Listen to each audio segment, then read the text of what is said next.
17세기 헝가리 제국 체이터 성에 백작 부인 에르제베트가 살고 있었습니다. 그녀는 최고 명문 귀족 출신으로 15살의 어린 나이에 5살 연상의 나더슈디 페렌츠 백작과 결혼했는데요. 그녀가 41살이 되던 해, 이 남편이 오스만 제국과의 전쟁에서 전사, 그리고 어떡해.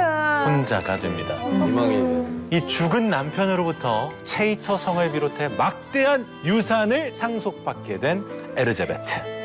과연 그녀의 다음 행동은 뭐였을까요?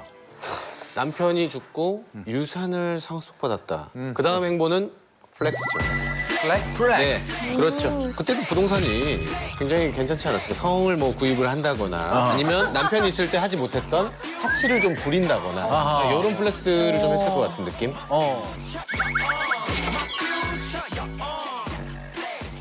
지한 씨가 생각하실 땐? 뭔가 아직 슬픔에 잠겨서 이 돈으로 어떻게 해야 될지 고민을 많이 하고 있었을 것 같아요. 너무 다르다. 생각이 순수하다. 생각이 너무 달라. 이런 데서 인성이 다 나오는 거예요. 검고 하얗고. 먼 눈에 뭐밖에 안 보인다고. 아니 제목이 악마잖아요. 자, 과연 어느 정도로 황재성 씨와 생각이 비슷한 인물인지 이 보세요, 장성규 씨. 확인해 보도록 하겠습니다. 프레임 씌우지 마세요. 네네. 이 자신의 네. 외모를 꾸미는 것에 돈을 썼습니다. 그렇죠, 일단 플렉스. 그런데 에리자베트 부인에게는 특별한 미모 유지 비결이 있었습니다. 바로 피였어요.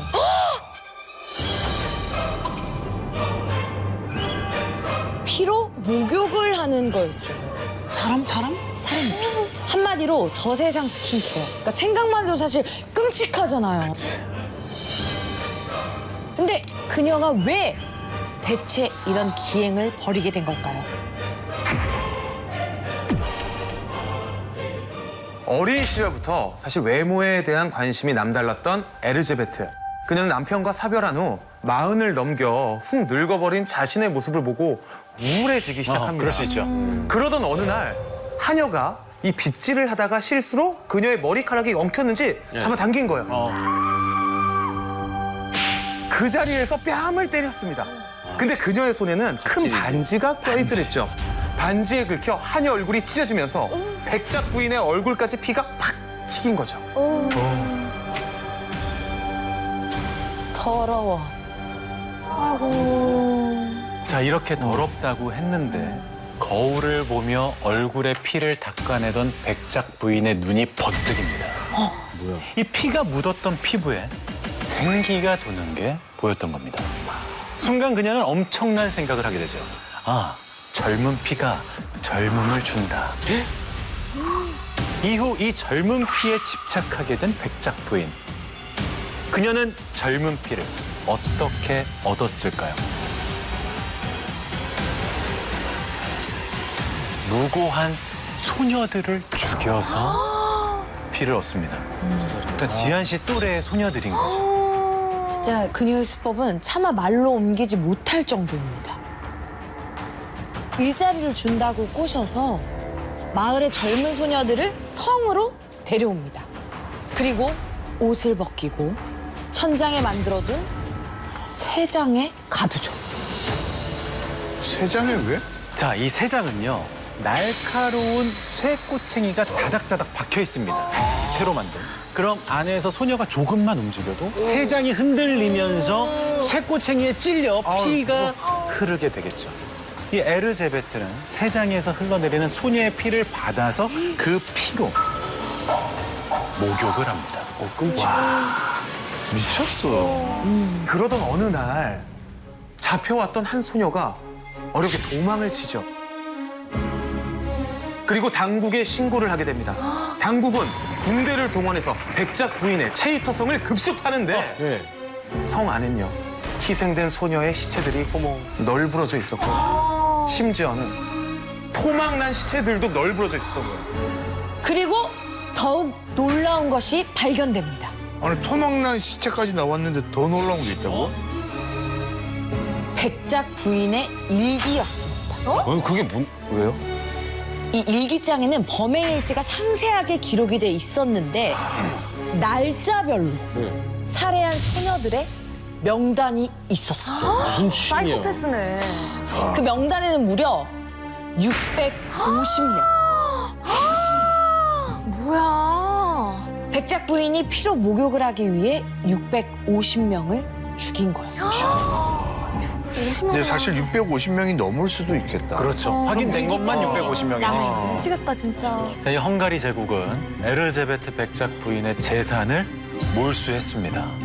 하지만 귀족은 사형에 처할 수 없다라는 당시 법에 따라 죽을 같은 때까지 성탑에 갇히는 종신형을 받게 되죠. 너무 약하다. 약하죠? 네. 근데 이 종신형이 죽느니만 못한 차라리 사형당하는 게 나을 뻔한 형벌이었습니다. 뭘까? 왜요? 식사를 넣어주는 구멍 외에는 모든 게 밀폐된 빛조차 들어오지 않는 성탑의 꼭대기 독방에 갇혀서 잘했다, 잘했다. 서서히 잘했다. 이건 잘했다. 비참한 죽음을 맞이하게 됩니다. 잘했다, 잘했다. 그렇지. 그렇게 탑에 갇힌 지 3년 후인 1614년 그녀는 사망합니다. 너무 일찍 죽었다, 너무 일찍 죽었어. 더 고통스러워야 더 되는데. 고통스럽게 갔어야 되는데. 이 에르제베트 바토리 백작 부인 가장 많은 사람을 죽인 여성 연쇄 살인마로 기네스북에 등재가 됩니다. 기네스북. 기네스북에 등재가 됐죠. 그런데 그로부터 370여 년 뒤인 1985년 네. 헝가리의 역사학자 나기 라질로가 충격적인 주장을 펼칩니다. 에르제베트 백작 부인은 연쇄 살인마가 아닙니다. 아이, 갑자기 뭐야? 낚은 거야? 그는 일단 그 근거로 재판 기록을 제시하게 됩니다. 원래 재판 기록에는 죄명과 범행 내용이 구체적으로 명시가 되는데 에르제베트의 경우 죄명, 마녀, 마녀 끝. 이게 전부였던 거예요. 아, 17세기면 마녀 사냥이 아직도 있을 시기인가? 예, 예, 예. 좀 뭔가 이상하죠. 떨떠름합니다. 두 번째 근거가 있습니다. 군인들이 압수했던 피해자의 명단이 적힌 아까 말했던 에르제베트의 일기장인데요. 네. 한번 보실까요? 네. 와. 대박. 보셨죠? 뭐예요? 아무것도 안 나왔잖아요. 아무것도 안 보이세요? 아무것도 안 나왔잖아요. 맞습니다. 아무것도 없습니다. 예? 뭐라고요? 네? 결정적인 증거물인 그 일기장이 법정을 비롯해서 단 한 번도 공개된 적이 없어요. 뭐야? 그러니까 즉 증거 없이 말로만 일기장에 650명의 희생자 명단이 있었다라고 한 거죠. 어머, 대박. 그런데 또 그뿐만이 대박. 아닙니다. 학자들에 따르면 당시 한 마을의 평균 인구수가 약 500명 정도였는데요. 아무리 큰 마을도 2,000명을 넘지 않았다고 하는데 맞네. 근데 거기다가 어린 소녀만 650명? 그러네. 100번 양보해가지고 큰 마을이어서 2,000명이 산다고 해요. 근데 650명 인구의 4분의 1이 갑자기 실종이 됐는데 그 증거가 하나도 남아있지 않다.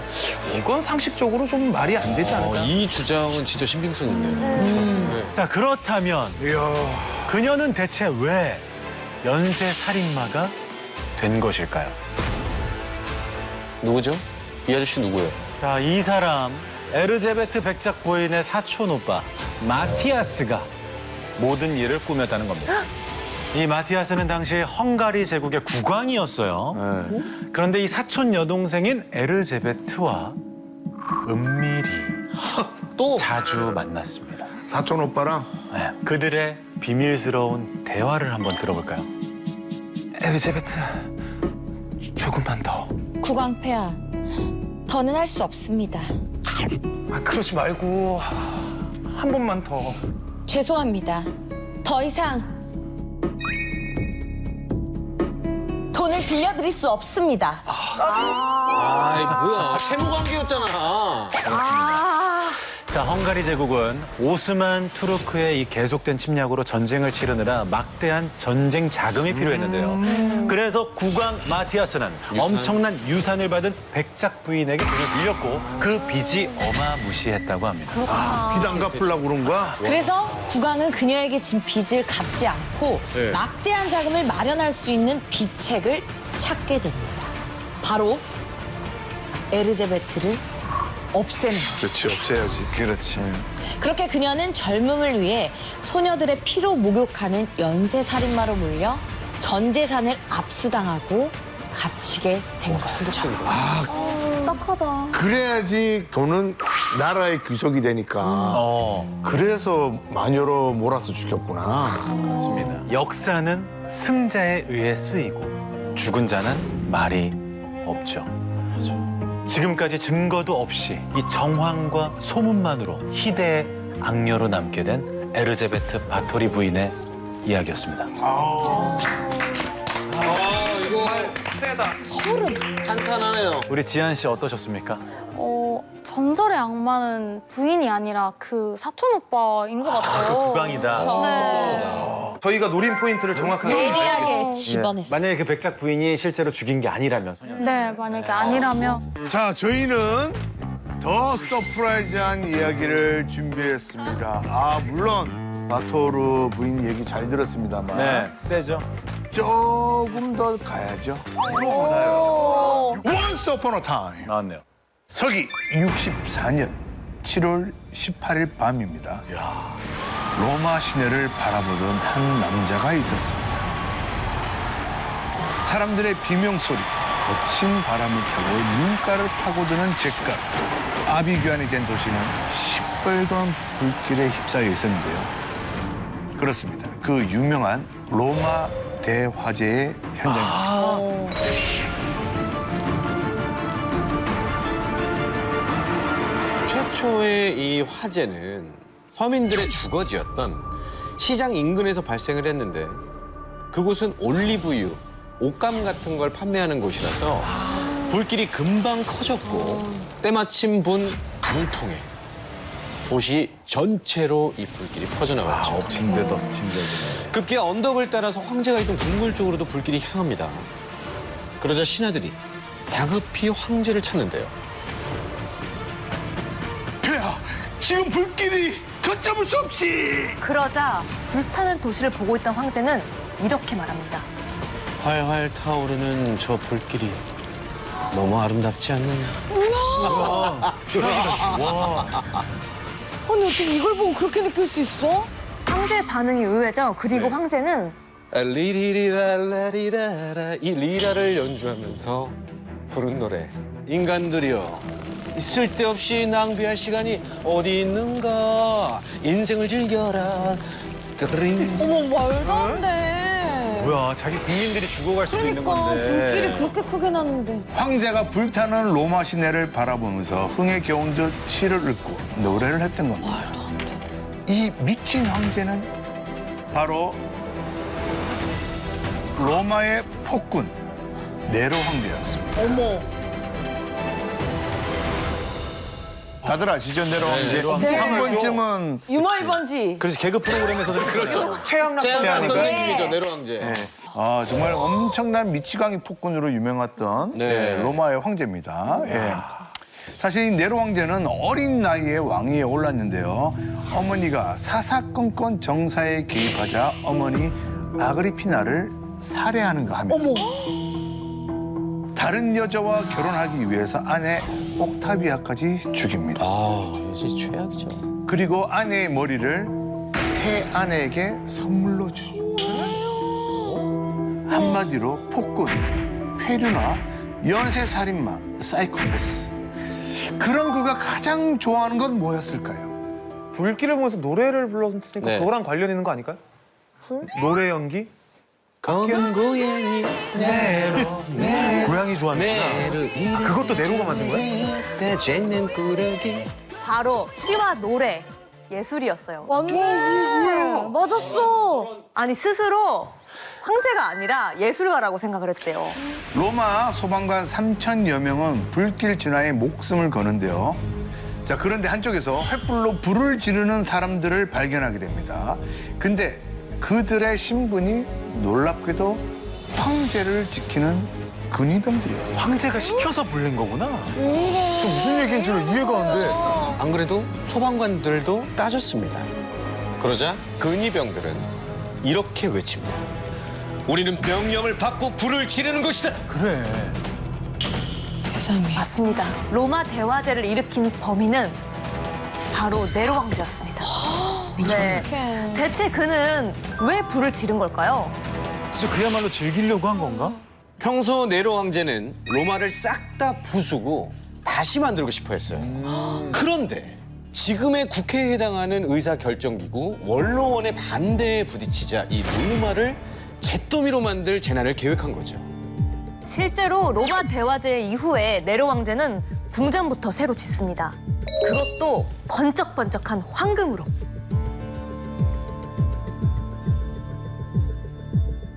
대화제로 피폐해진 로마 시민들은 황제를 욕하기 시작해요. 황제는 자기 어머니를 죽였다. 그러니 우리의 어머니인 로마도 죽일 것이다. 민심이 점점 흉흉해지자 로마의 원로들은 한 사람을 찾습니다.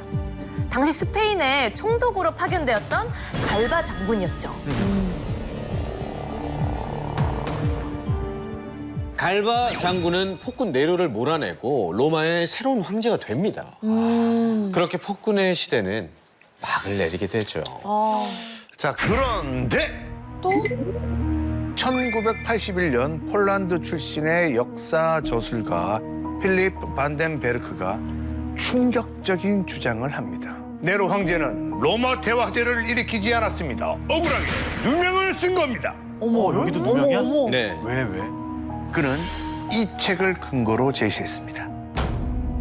이 책은 타키투스 연대기로 로마의 역사가이자 정치가였던 타키투스가 쓴 역사서인데요. 로마 대화제 사건에 대해 아주 상세히 기술되어 있습니다. 아까 화재가 일어났을 때 네로가 뭐 하고 있었다고 했죠? 아까 노래 부르고 인생을 즐겨라. 시민들에게 즐기라고. 시 읊고. 그렇죠. 그런데 이 책에는 화재가 발생했을 때 네로 황제는 로마가 아닌 로마에서 80km 떨어진 고향 안티움의 별장에 휴가를 가 있었다고 기록되어 있습니다.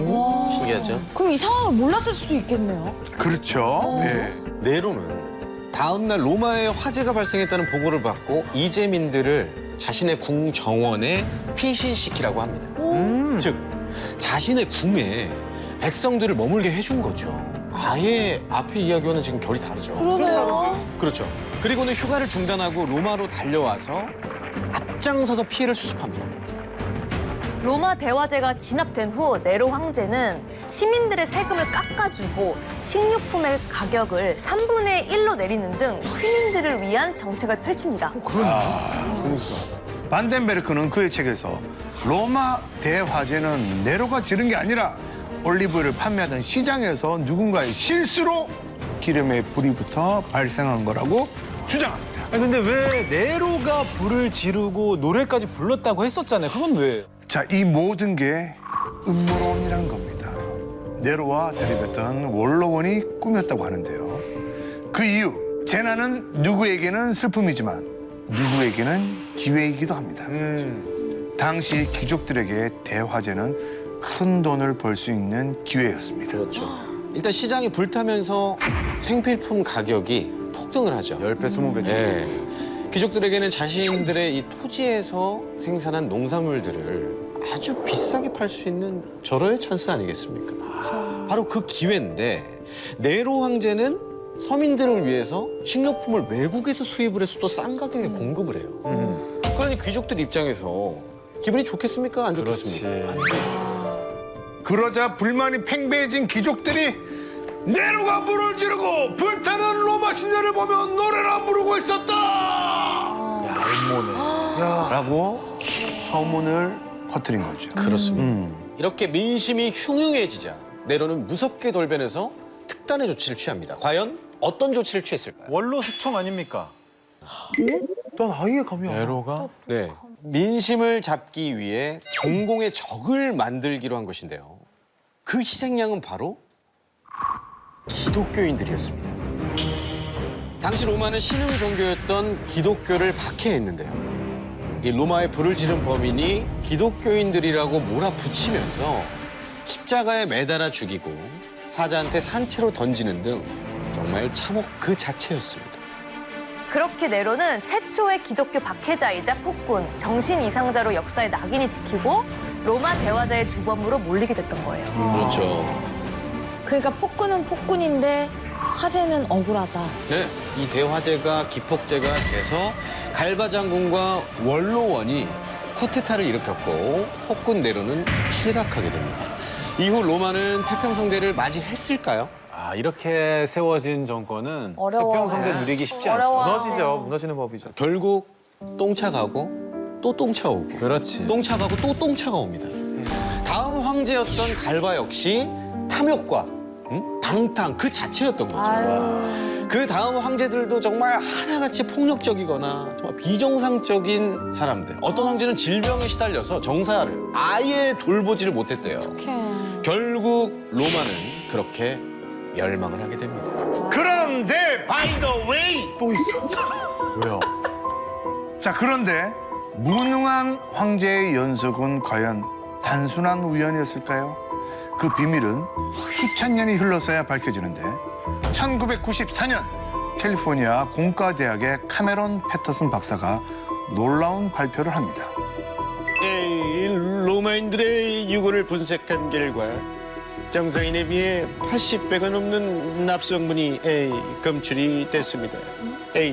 납성분? 예, 납 중독된 건가 그러면? 예. 맞습니다.